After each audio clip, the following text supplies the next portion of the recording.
faith with me, one that I never really do, because after I welcome you, I always name the movie in which I am discussing. But today I think it is very special, very different. I want to try to see if you can trust me in this process.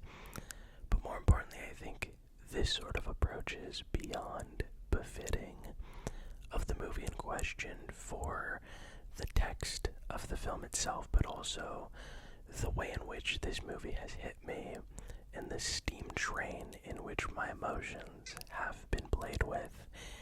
I think everyone needs to see this movie, but before I get into it, before I describe it, explore some pretty weighty information, feelings about the movie, about myself. Hi, again, you can call me Cinna.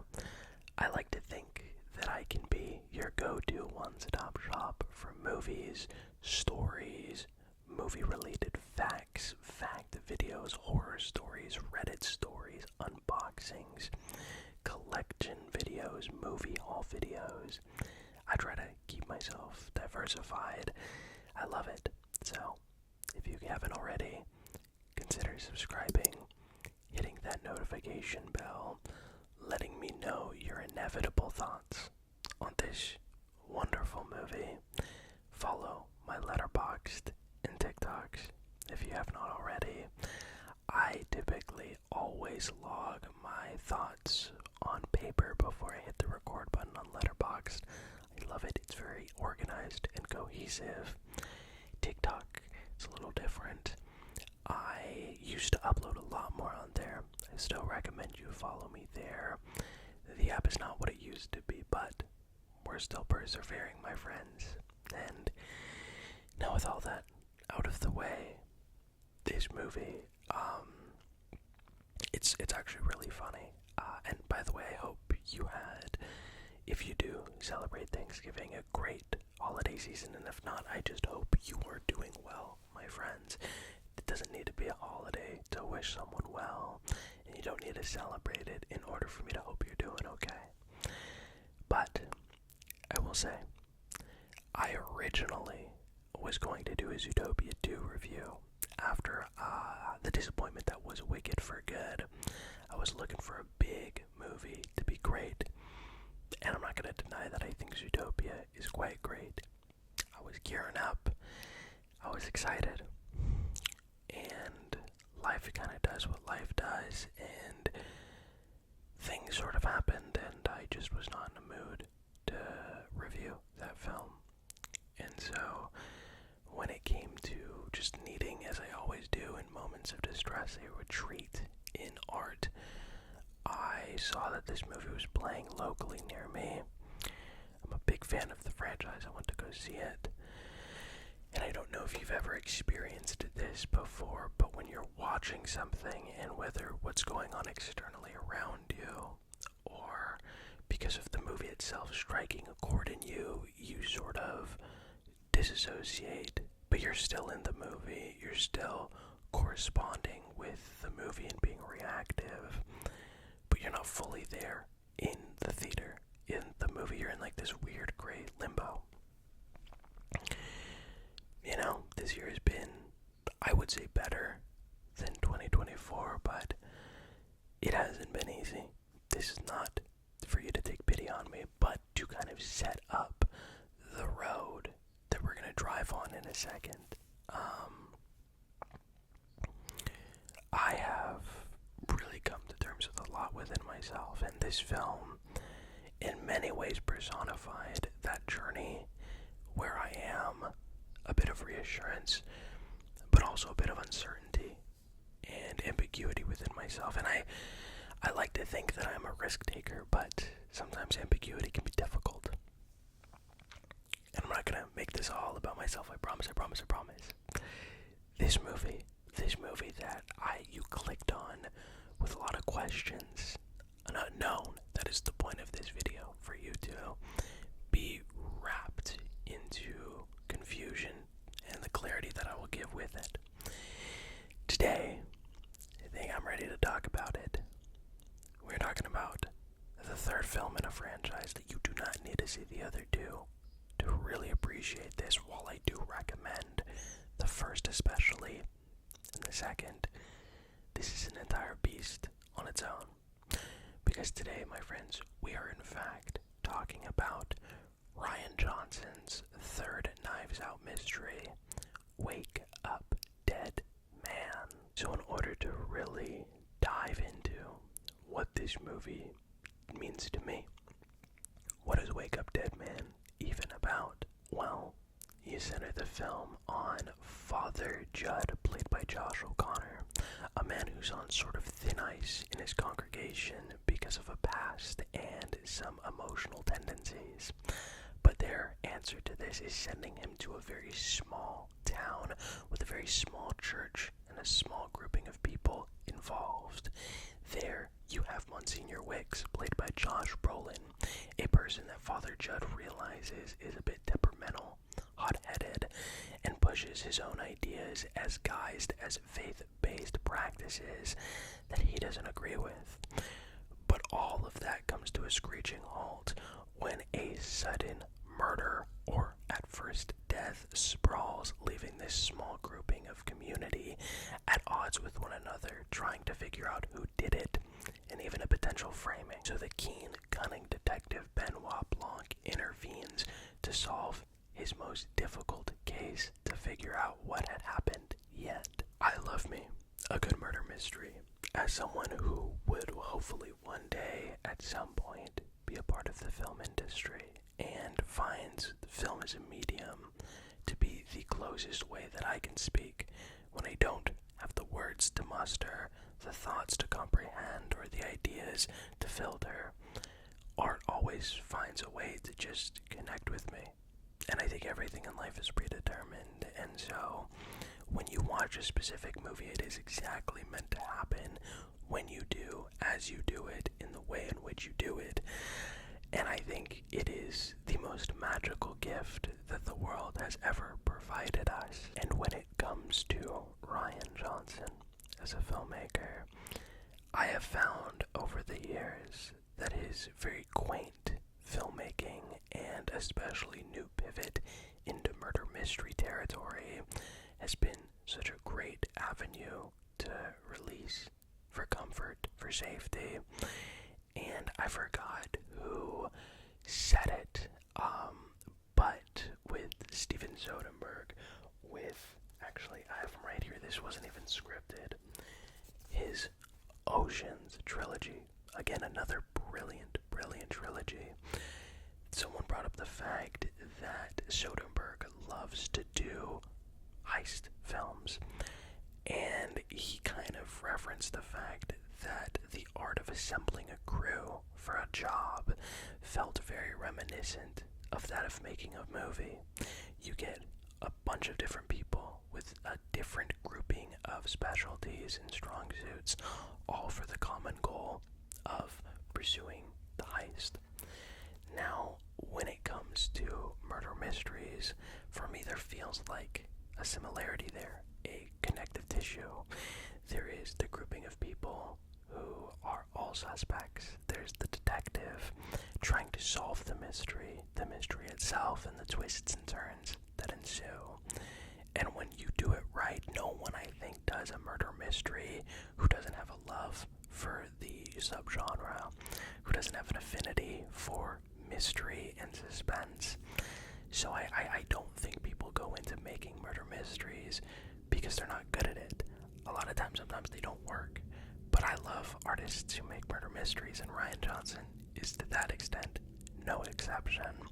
And it reaches beyond the Knives Out trilogy, The Last Jedi being my favorite Star Wars movie, The Brothers Bloom, another coincidental thing that I have right here, guys, this is getting crazy. Such a beautiful, tender, sophomore follow-up to an original debut that I think is one of my favorites, which I cannot pull out because it's in that row. Brag.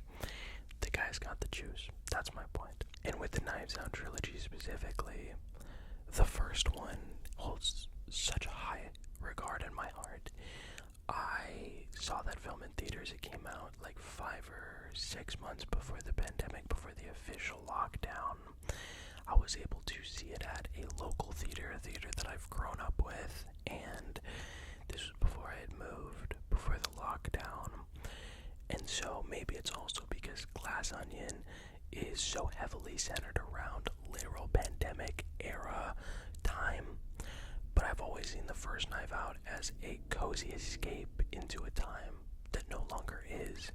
And although I love Glass Onion, I do think that movie, its structure, lays the mystery on pretty obviously and thick in ways that I'm not immune. Okay, like, you know, if I am able to predict the murder or the person who did it, the culprit, that doesn't therefore lessen the journey, because as long as you justify it, I'm okay, as I will talk about.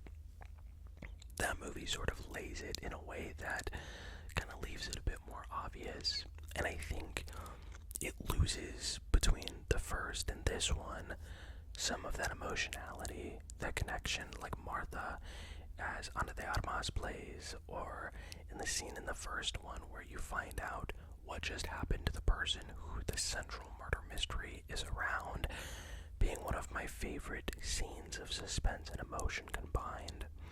You don't really have it in Glass Onion. It feels like much more a critique and sort of a satire on Elon Musk era billionaires flaunting their money with ignorance. It's great though. But Wake Up Dead Man is sort of this film that I knew I was going to appreciate when some of the cast got announced.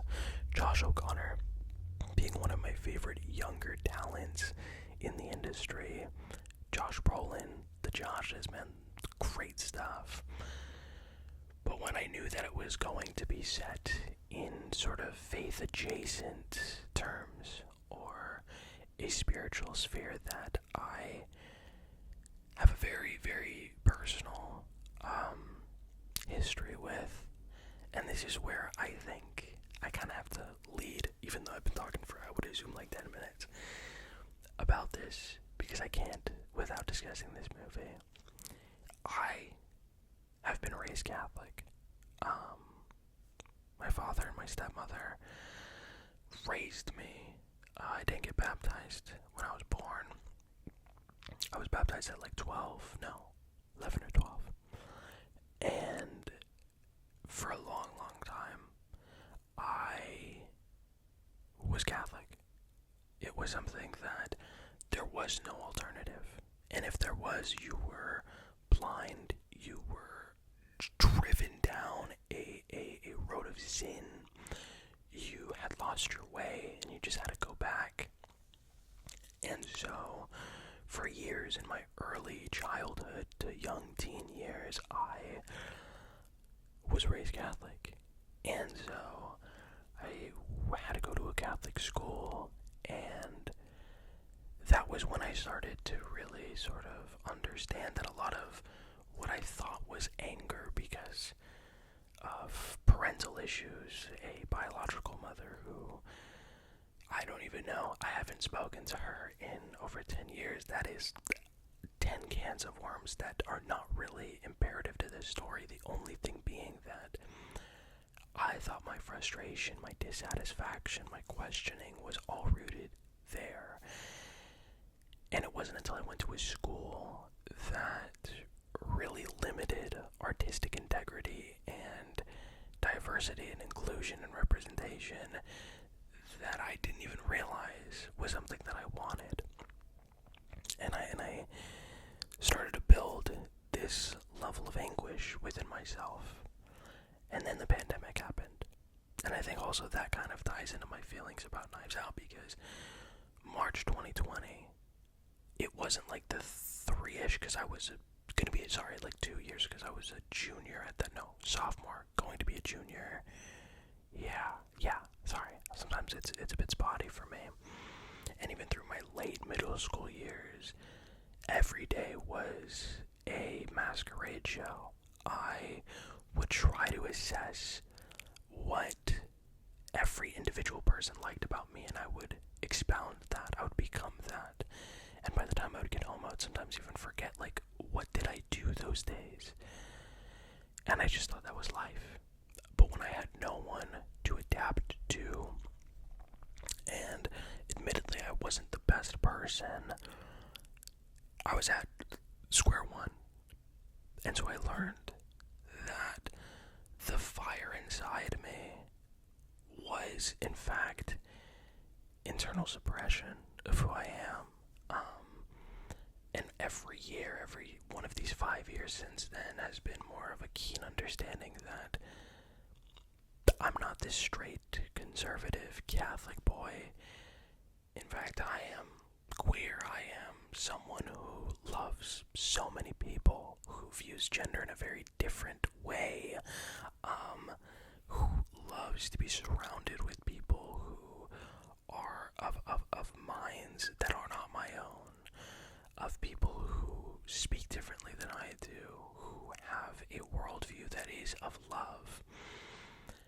But with that has come maybe the hardest part of my entire life, which is ceasing the self-punishment every day that I have given myself for years, up until a certain point, that, but yet I still feel that I am wrong to feel this, that this is something that I shouldn't experience, or if I do, it is this B plot to get back to the A plot of my religious devotion, and the fact that I perhaps have glaring issues with the Catholic and Christian teachings, and especially how they're promoted today, doesn't make me a lesser of a person.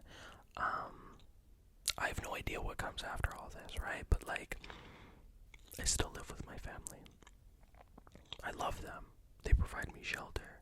They're good people. But they don't believe that this is who I am.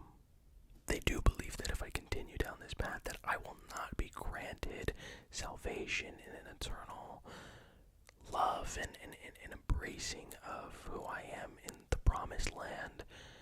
And that breaks my heart, because, and again, I told you this was going to get personal, and I'm very sorry, but I need to own this, you know? I always promote honesty and expressiveness and real vulnerability, and I'm linking this back to this movie, I promise you.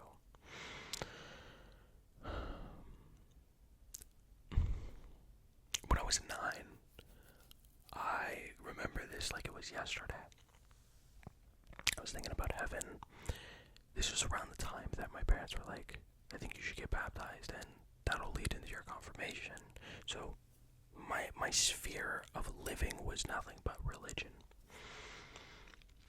And I remember I was thinking to myself, oh man, all the movies I get to watch in heaven, because that, to me, material or not, is what I consider to be heaven on earth. I remember I went to my stepmom and I was like, so what do you think movie theaters are like in heaven? And she looked at me and laughed a little bit. Not like at my face, but like at the comment. And she's like, sweetie, movies aren't in heaven. And to her, I got it. But that was the first time that I was like, okay, wait a minute. So religion is, and I'm only basing this off of the outline that my family has raised me in, religion and Catholicism teaches a very binary, singular version of what heaven is. And you have to agree with it. And the things that you're born with are often stuff that deters you from faith and leads you to sin. But there's always a way back, but it's singular. And I couldn't wrestle with that and agree with that. And I've punished myself every day for years and years, thinking that I was wrong, thinking that I'm doing it wrong. It's because I like boys, or because I view love in a much more passionate, emphatic, and honest sense, that it is wrong. That I was not born with this, but I was born with the ability to think these things, but they're true fallacies in my head. That I'm lesser. And my parents are good people. They may even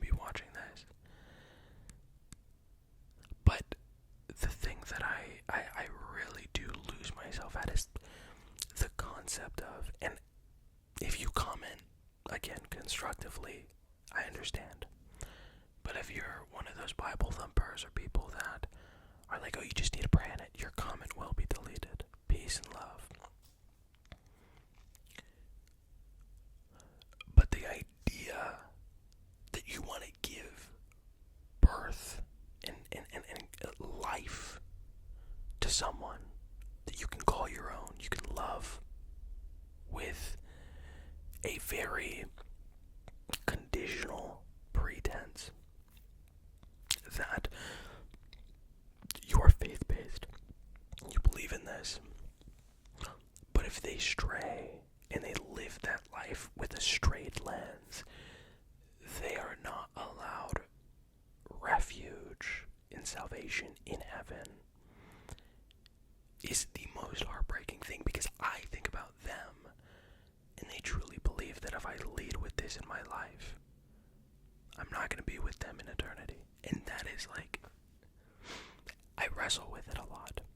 I'm a much more assured person in my queerness, in my identity, in my sexuality, in my interpersonal feelings. Therapy time, an alignment that was restructured by having new friends, has made me realize how fallible I am, but that my fallibility and my faith and my beliefs are not one and the same. I could be wrong. I could be, but I'm not wrong for believing what I believe in. Okay? The biggest period ever. That's like the longest sentence. Thought I was gonna cry. Thankfully I didn't. I've been really trying to get to this. Wake Up Dead Man is a film about belief. Is a film that sows an oats of what is fact and what is unseen, and that with factual evidence, there's only so far that you can go before something in life hits roadblocks that then make you have to then lean into your own belief, and that'll carry you to the finish line. Wake Up Dead Man is a murder mystery that has comedic elements, keen, witty editing, direction, and camera work. This camera work is unbelievable. But at its core, it is a film about having something that'll keep you going. And there is something inherently, for me, given that, can I pull another movie out of the hat without making too much noise? Yes, I can. When people ask me what my favorite movie are, there's a rotation. Spielberg's Artificial Intelligence, Spider-Man 2, Jane Schoenbrun's We're All Going to the World's Fair, but more often than not, the answer I give is, has, and probably will forever be M. Night Shyamalan's Signs, a movie that I think about every single day of my life. Shyamalan was not raised Christian, Catholic.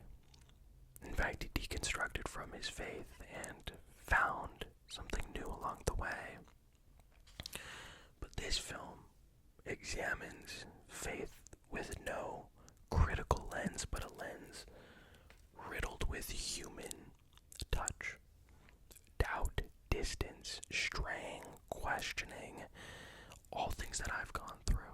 And again, the way that art is heaven on earth for me, that has been my North Star, my guiding light, the lighthouse in The Great Gatsby that has guided me whenever I have felt at my lowest. And there's something about artists, Rian Johnson, raised Christian turned agnostic atheist, making a film about faith that doesn't lean into an atheistic lens, but also doesn't fully relish in his early Christian roots, but lives with a very honest, modern take, examining everything, all of it, the hypocrisy, the double standard, the manipulation, but also the power of knowing that you have something to believe in, with the power of prayer, the power of faith, the power of community, the power of giving someone something to strive towards. And that is irrefutable. Irrefutable. I'm speaking in very broad terms, and I'm sorry, there is very, very pinpointable straightforward things that this movie does that just took my breath away. For one, this film looks exceptional in a way that, and this is yet again a reason why I love Rian Johnson, he works with the same composer, the same cinematographer. Each of his films have looked wonderful, but this time there is an elevation, particularly because of the way this is lit and shot. There is moments that feel very spiritual because of how he chooses to shoot and light these films. His longtime cinematographer collaborator Steve Yedlin operates always with a sense of mobility. There is blocking and movement that Johnson and Yedlin create to craft depth, layers, and it will always have your eye just examining something in the most finite of details. What this movie does, that frankly I don't really think I've ever seen a movie do, is the lighting changes a lot, but in a way that mimics natural light. You ever be in your room or driving, and it's so sunny, very orange, yellowish, but then all it takes is a burst of clouds to kind of cover the sun, and it turns into more of a darker bluish tinge, like, immediately.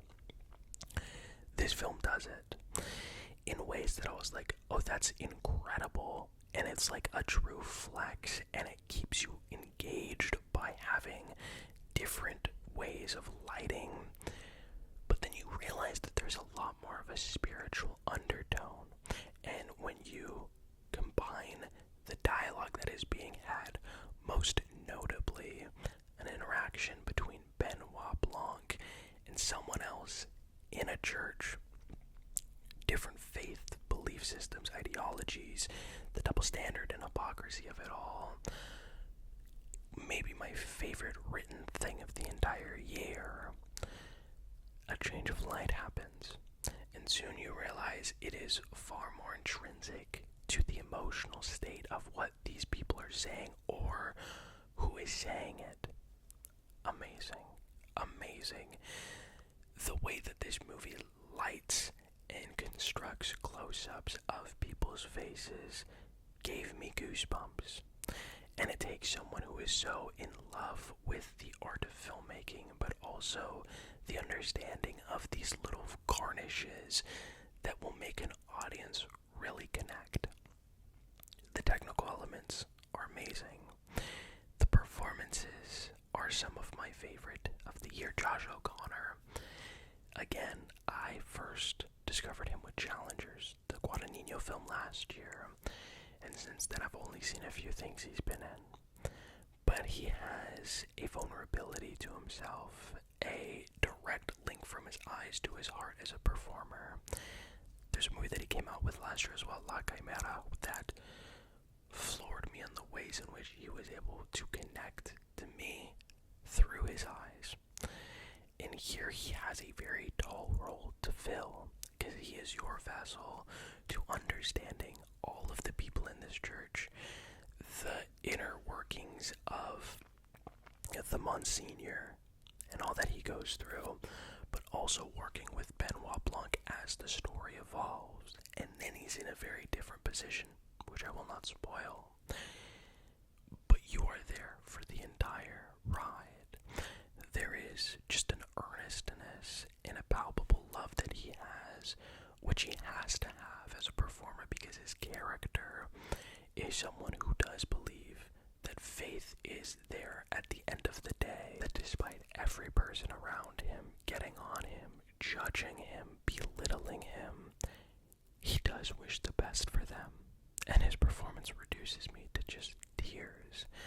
The way that the story navigates the manipulation, and the way that, and I put a pin in this earlier, when I first saw Knives Out, didn't guess who it was. Amazing movie. When I first saw Glass Onion, I knew pretty much who it was because of how the story was written, but because of also the way it visually shows the crime scene before it happens. Again, it lays it on thick. I got it. Really great movie, but I I do think the movie's reveal doesn't feel nearly as shocking. I almost thought I got what this movie was doing. And to an extent, if you laid out who did it, why they did it, or sorry, who did it, I would have gotten it. Why they did it, erase the chalkboard.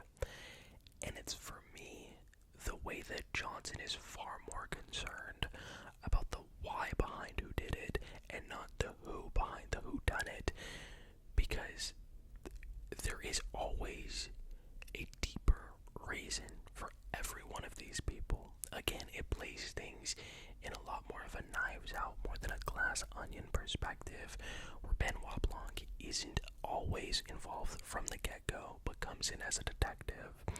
But everyone is a suspect in all of this, even the lead character. And because of that, you get this very beautiful opportunity to experience this world in a very unique structure. The beginning starts, and when you realize when that moment took place, it's wonderful. It's incredible. And one that it took me so long to try and recommend this, and it's hurt my heart because it is playing theatrically very minimally for a time and a lack of locations. But if you can, oh my god, I couldn't recommend this more. This is a murder mystery, so it will engage people. But if you love art, if you love storytelling, and every single cabinet that can be unlocked by a filmmaker from your heart, dude, this is the movie for you. Again, even the smallest and subtlest of flourishes, like lighting cues or shot composition, there is these subtleties like wind. Wind plays such a unique role in this film because at the end of the day, it does critique modern contemporary spirituality, the way that faith leaders contort the word to what they feel and what they believe in. There's a lot of times where Catholics and Christians will say that they are under scrutiny, that they're under attack, and because of that they have to plant their feet in the ground and get the pitchforks and fight and retaliate with faith, fight them with faith. I think a lot of it is rooted in misogyny. A lot of it is geared towards women often being seen as the Adam and Eve taking a bite of the apple, a temptation to sin. And especially in this modern alpha male dominated society, things like that feel like a breeding ground under the umbrella of faith because you're doing it for a common good. But that's just cult mentality. It's disgusting, abhorrent behavior that is excused because God intends it. This movie works brilliantly because of how it examines faith, but at its core, the necessity for belief. And then this movie kind of just hits you with the 1-2 about how faith tears down women in many ways, and I have no real ground to speak on behalf of that other than what I have experienced as a listener to people professing the word. But the ending just swept me from right out under me, and its implications are something that I don't think are talked about, which are why someone did what they did, even beyond what I just talked about, but like inherently why they did what they did, but what they're going to be perceived by from the public. Faith is necessary. I think everybody needs something to look towards, an idea to strive for, because if not, it makes a lot of this feel pointless. The struggle, the ache. But it is so easy to be contorted and to be manipulated and skewed.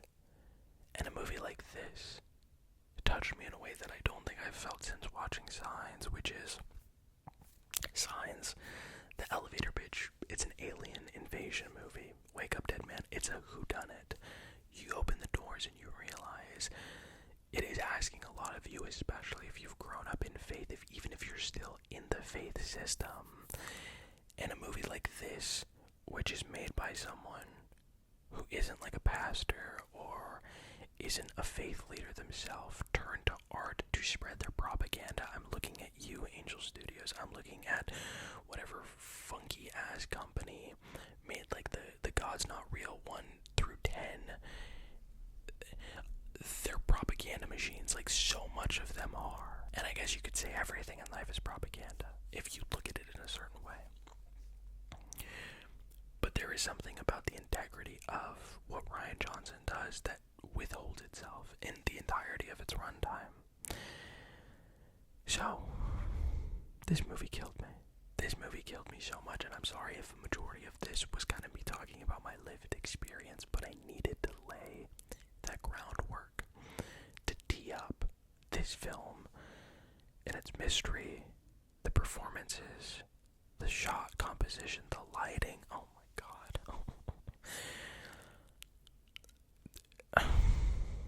I don't know. Maybe I need to rewatch it, and I was kind of waiting to do that before I reviewed this movie, but I couldn't wait. I felt very burdened by what I was feeling, and it was just getting worse and worse. So, of course, I'm giving this movie, this beautiful, immaculate movie, an A+. I would have to think about it. It's probably my favorite movie of the year so far, and because of this, if anything, selfishly, I feel a lot more confident to own my truth, to speak my story, to embrace the headspaces that this movie were so good at putting me in that I wanted out.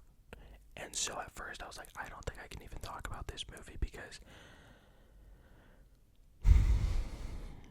when a movie talks about believing in something, living your life as who you are, and you're not there, I'm not here.